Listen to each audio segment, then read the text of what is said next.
9 days to the commemoration of the August 7, 1998 bomb blast that targeted the U.S. Embassy in the heart of Nairobi. It is quite a disturbing tragedy to remember the loss of my father. Victims today narrated the harrowing ordeals before the Senate ad hoc committee that is pushing for their compensation 25 years later. I saw this truck that took a turn and went towards the American Embassy gates. Then I witnessed the altercation between the occupants of the truck and the security personnel from the embassy.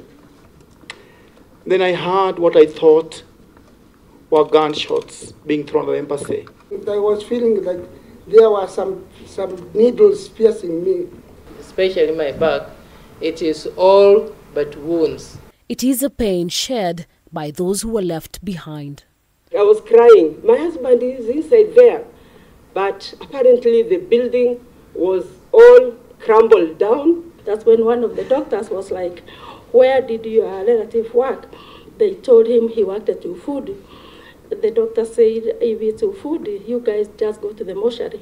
We went there, that's where we found him. We tried to search for him that same day.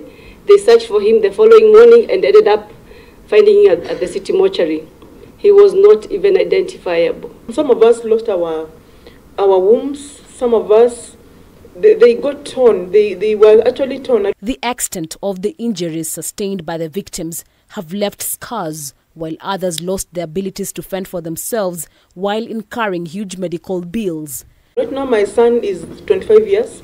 He was born 3 weeks after the blast with a lot of bruises all over. He looked very weird to me because I wondered, why is he not like any other children? And despite promises of compensation, their woes have fallen on deaf ears from one court to another. You've turned to the government, you've turned to institutions, and you never got assistance. Can I please apologize on behalf of our country? In 2021, 337 victims reached out to Kituo cha Sheria to sue the Kenyan government for turning a blind eye to their difficulties.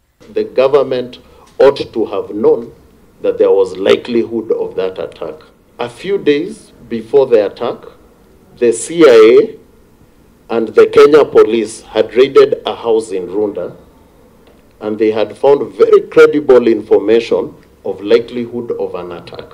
The case further seeks for an apology of responsibility and damages on behalf of victims and families. We have also sought a declaration or an order for the Attorney General within 6 months to file an international jurisdiction case for compensation of all victims and their families against the republics of Sudan, Iran, and also the financial institution PNPP bank. We are advancing collaboration between Kenyan government, the Senate of Kenya, and the Senate of America, so that we can be included in this terrorist fund, because it's already there and it's meant to compensate such a people. The Senate ad hoc committee has up to 90 days to solve the matter. Harriet Chimea, K24.